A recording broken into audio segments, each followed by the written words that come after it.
तो नमस्कार दोस्तों, मैं आर्यन शर्मा और आप लोग देख रहे हैं आर्यन ऑनलाइन क्लासेस। तो फ्रेंड्स, आज की इस वीडियो में हम लोग बात करने वाले हैं कक्षा 10वीं के हिंदी का वर्णिका भाग 2 अध्याय दूसरा हम लोग देखेंगे। इससे पहले वाला अध्याय हम लोग क्लियर कर चुके हैं, उससे रिलेटेड जितने भी प्रश्न थे सभी प्रश्नों का हल करके बताए हैं और साथ ही हम उसमें ये भी बताए हैं कि कौन कौन से प्रश्न आपके बोर्ड एग्जाम के लिए ज़्यादातर महत्वपूर्ण हैं। साथ ही आज हम लोग देखेंगे ढहते विश्वास और इसके राइटर हैं, लेखक हैं सातकौड़ी होता।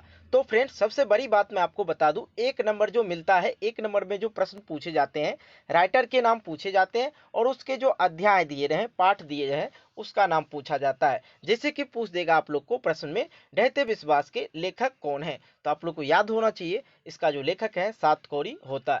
तो फ्रेंड्स, इसी तरह से आप लोग जो है सभी अध्याय का सभी लेखक का नाम याद कर लें, बेटर होगा। साथ ही हमने इससे पहले वाला अध्याय को बिल्कुल आसान तरीका और आसान भाषा में क्लियर किया है। यदि आप लोग नहीं देखे हैं तो जरूर जाके देख सकते हैं। तो चलिए आइए हम लोग इस अध्याय को कंप्लीट क्लियर करते हैं एकदम आसान भाषा में। तो पहला नंबर प्रश्न है जो कि बहुत ज्यादा बार पूछे जा चुके हैं, मतलब इसको VVI में रखा जाए, ठीक है, VVI में रखते हैं। चलिए इसके बारे में समझते हैं। सबसे पहले है लक्ष्मी कौन थे, उसकी पारिवारिक स्थिति का चित्र प्रस्तुत कीजिए। मतलब उसके पारिवारिक स्थिति जो था कैसा था, इसके बारे में हम आपसे बात करते हैं। उत्तर होगा लक्ष्मी ढहते विश्वास शीर्षक कहानी के प्रधान पात्र थे, मतलब जो होता प्रमुख पात्र थे, जो उड़ीसा में देलई बांध के निकट गांव में रहती थी और लक्ष्मी के 4 संतान थे। याद रखना भाई, पूछ देता है प्रश्न में ऑब्जेक्टिव वाले में। लक्ष्मी के 4 संतान थे और 2 बेटे और 2 बेटियां। उसके पति का नाम लक्ष्मण था। कलकत्ता में नौकरी करके लक्ष्मी को जो कुछ भेजता उससे गुजारा न होने की वजह से लक्ष्मी गांव के तहसीलदार साहब के घर छिटपुट काम कर लेती, मतलब छोटे मोटे जो है काम करके जो कुछ पाती उससे अपना परिवार का जो है कमी का जो है पूरा कर लेती थी। आइए आगे इसके बारे में और डिटेल से समझते हैं। कर लिया करती थी, इस प्रकार उसकी पारिवारिक स्थिति अच्छी नहीं कहा जा सकती है। तो बिल्कुल इस प्रश्नों का आंसर आप लोग देख लिए, आप चाहें तो इसका स्क्रीनशॉट ले सकते हैं। आइए दूसरे प्रश्नों की ओर चलते हैं। दूसरा प्रश्न है कहानी के आधार पर प्रमाणित करें कि उड़ीसा का जनजीवन बाढ़ और सूखा से काफी प्रभावित है।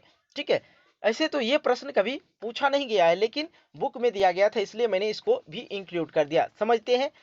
कहानी के आधार पर प्रमाणित करें कि उड़ीसा का जो है जनजीवन बाढ़ और सूखी से बहुत ज्यादा काफी प्रभावित है। तो कहानी के आधार पर पता चलता है कि उड़ीसा का जनजीवन काफी तूफान, मतलब काफी तूफान, कभी सूखा तो कभी बाढ़ आ जाता था आदि प्राकृतिक प्रकोप के कारण यहाँ का जनजीवन पूरी तरह से अस्त और व्यस्त हो जाते थे। लोगों का बना बनाया संसार पल भर में बिगड़ जाता था। मतलब घर बनाते थे और बाढ़ आता था, सब चीज बिगड़ जाता था, साथ ही वो जो अनाज वगैरह रखा जाता सब चीज को नाश करके चला जाता है। यदि आप लोग वैसे इलाका से होंगे, बाढ़ जहाँ आता होगा, तो आप लोग उस चीज से परिचित ही होंगे। आइए तीसरी कहानी की ओर चलते हैं, तीसरा क्वेश्चन की ओर चलते हैं, क्वेश्चन की ओर चलते हैं। कहानी में आए बाढ़ के दृश्यों का चित्रण अपने शब्दों में प्रस्तुत करें। जो कहानी में जो बाढ़ आया था, क्या क्या हुआ था लक्ष्मी के साथ, इसके बारे में बिल्कुल हम लोग को चित्रण करना है, वर्णन करना है। ये प्रश्न बहुत ज्यादा इंपॉर्टेंट है, VVI में रख लेते हैं। ठीक है भाई, हम क्लियर करते जाएंगे कौन से VVI कौन से प्रश्न पूछे जा चुके हैं ज्यादातर। चलिए इसका उत्तर देख लेते हैं। प्रस्तुत कहानी में आए हुए बाढ़ का चित्र बड़ा है, मतलब बहुत बड़ा है और त्रिसादीपूर्ण है। देवी नदी के जो देवी नदी थे, नदी के बांध के नीचे लक्ष्मी का गांव था। लगातार वर्षा हो रही थी और नदी का पानी बढ़ रहा था। तो ज्यादातर जो है, अधिकतर आप लोग को पता है बाढ़ आने का कारण वर्षा होता है। ठीक है, और वर्षा जब ज्यादा अधिक होने लगा, नदी का पानी बढ़ रहा था, तब जाके क्या हुआ वहां पे, तो बांध को बचाने के लिए लोग रात दिन काम कर रहे थे। मतलब बांध को बचाने के लिए, ये बांध है और इससे टूट रहा, इधर वाला साइड में जो पानी बढ़ रहा था और इधर जो गांव बसा हुआ था वो बांध को बचाने के लिए अपने तट पे लगा हुआ था, किसी तरह बांध बच जाए, वहां पे मिट्टी वगैरह जुगाड़ करता था। आइए पूरा इसके बारे में समझते हैं। जब अब माँ अपने बच्चे से अलग हो जाता है, तब जब लोगों को बचाओ बचाओ की शब्द सुनाई पड़ते हैं और कुछ ना कर पाता है तो दिल रो पाता है। क्या करता है? दिल रो पड़ता है। ऐसे दृश्य को देखने के बाद लोग भगवान को याद करते हैं और कोई मदद करने वाले ना मिले तो भगवान पर भी विश्वास उठ जाता है, जो कि बिल्कुल सच बात है। आइए चौथे नंबर प्रश्न की ओर चलते हैं। कह रहा कहानी के शीर्षक का सार्थकता पर विचार करें। तो कहानी का शीर्षक ढहते विश्वास है और इस कहानी में प्राकृतिक प्रकोप के वर्णन किया गया है और लोग भगवान पर विश्वास कर पूजा करते हैं, प्रार्थना करते हैं जीवन सुखमय हो, लेकिन लोगों को कभी सुखाड़ और कभी बाढ़ का सामना करना पड़ता है। जान माल का जो है काफी ज्यादा नुकसान होती है। ऐसी घटनाओं को देखकर लोगों का जो है विश्वास भगवान सब पर से भी जो है उठ जाता है। आइए 5वें नंबर प्रश्न की ओर चलते हैं और 5वें नंबर प्रश्न में दे रखा है लक्ष्मी के व्यक्तित्व पर विचार करें। तो लक्ष्मी की जो व्यक्तित्व है किस तरह के हैं उसके बारे में विचार करना है, वर्णन करना है। तो आइए इसको भी अच्छी तरह से समझते हैं। तो यहाँ पे हो जाएगा लक्ष्मी ढहते विश्वास शीर्षक की कहानी का प्रमुख पात्र है, प्रधान पात्र है। इससे पहले भी मैं बताया, वह एक गरीब औरत थी, वह साहसी और दयावान थी। लक्ष्मी कुशल गृहिणी मतलब घर में काम करने वाली और मेहनती भी थी। अपने परिवार को देख रेख अच्छे तरीके से करती थी, अपने बच्चे का ध्यान रखती थी और अपने बच्चे के लिए ही दूसरे के जगह यहाँ जाके छोटे मोटे काम भी करती थी और सामाजिक कार्यों के लिए बच्चे को भी भेजती थी। आइए 6ठे नंबर प्रश्न की ओर देखते हैं और 6ठे नंबर प्रश्न है बिहार का जन्म जीवन भी बाढ़ और सूखा से प्रभावित होता रहा है। इस संबंध में आप क्या सोचते हैं? जो हमारे बिहार है और बिहार बोर्ड के ही विद्यार्थी अधिकतर होंगे, साथ में दूसरे भी बोर्ड के होंगे, पर बिहार बोर्ड वाले इसको ज्यादातर जानते होंगे कि बिहार में जो है बाढ़ और सुखाड़ का क्या प्रभावित होता है, किस तरह से होता है। चलिए समझते हैं। बिहार हमारा राज्य है, यहाँ का जनजीवन भी बाढ़ सूखा आदि प्राकृतिक प्रकोप से बराबर प्रभावित होते रहता है। बिहार में लगभग प्रत्येक साल बाढ़ आता है।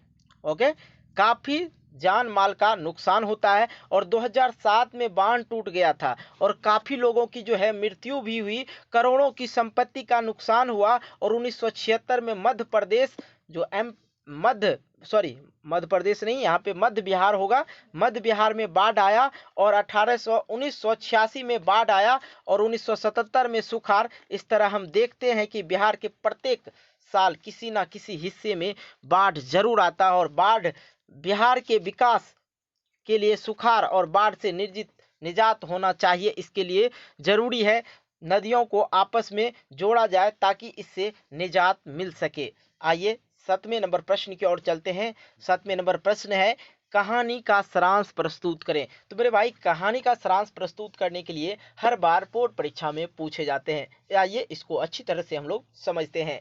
साथ ही हम आपको एक बात और बता दें, आप अभी तक हमारे इस चैनल को सब्सक्राइब नहीं किए तो चैनल को कर लीजिए सब्सक्राइब, क्योंकि आपको इसी तरह का वीडियो मिलता रहेगा। साथ ही आप लोग वीडियो को लाइक नहीं किए तो वीडियो को लाइक कर दें। आपका एक लाइक मुझे मोटिवेट करता है कि नई वीडियो बनाने के लिए। नीचे डिस्क्रिप्शन बॉक्स में आप लोग को व्हाट्सएप ग्रुप का लिंक मिल जाएगा, टेलीग्राम लिंक मिल जाएगा, टेलीग्राम ग्रुप का लिंक मिल जाएगा। साथ ही आप लोग हमें इंस्टाग्राम पे भी फॉलो करके मेरे से बात कर सकते हैं। चलिए देखते हैं। ढहते विश्वास कहानी के लेखक सात कौड़ी होता जी हैं। इसका नाम जो है कुछ मुझे भी अजीब लगा था जब मैंने पहली बार सुना था। ठीक है, लेखक का नाम क्या था? सात कौड़ी होता जी। ठीक है, होता जी। तो इस कहानी में उन्होंने मानवीय मूल्यों का सफल अंकन किया है और उड़ीसा के लोगों का जीवन प्रायः बाढ़ और सूखा के कारण काफी प्रभावित रहा है। इस कहानी में भी इन आपदाओं से प्रभावित लोगों को जीवन शैली की चर्चा की है। लक्ष्मी नाम की औरत जिसका पति कलकत्ता में नौकरी करता था, और हाँ, लक्ष्मी के पति का नाम लक्ष्मण था। भेजे गए पैसे से गुजारा नहीं होने के कारण जो तहसीलदार थे वहाँ पे वो जाके काम करती थी। यहाँ काम कर किसी भी तरह वो अपना जीवन यापन करती थी। लगातार जो है बारिश होने के कारण वहाँ का बांध टूट गया और बाढ़ का विकराल मतलब बहुत बड़ा बाढ़ आ गया, विकराल टाइप का बाढ़ आया। एकाएक आना बाढ़ विकरालता होता है और जनजीवन के निषेध करने लगी। लक्ष्मी अपने संतान को के साथ ऊंचे टीले मतलब ऊंचे जगह पे दौड़ती है और देखते देखते पानी उसके गर्दन तक पहुंच जाती है। बहुत ही ज़्यादा इम्पोर्टेंट कहानी है, आप लोग इसे ज़रूर पढ़ें। ठीक है, जाता है और किसी तरह बरगद के पेड़ पर आश्रय पाता है, मतलब वो बरगद के पेड़ पर चढ़ जाती है।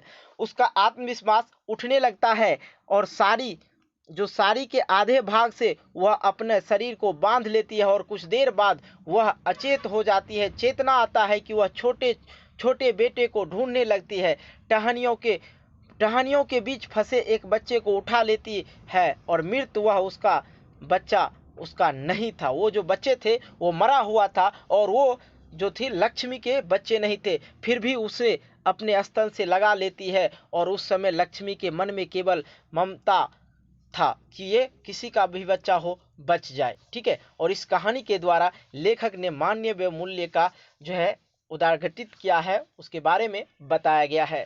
तो फ्रेंड्स, ये वीडियो कैसी लगी आप हमें कमेंट बॉक्स में कमेंट करके बता सकते हैं। साथ ही आप लोग को किसी भी टॉपिक पे वीडियो चाहिए, मुझे कमेंट बॉक्स में कमेंट करना और अपनी राय जरूर देना। मिलते एक नई वीडियो को लेके, तब तक के लिए बाय बाय। जय हिंद, जय भारत।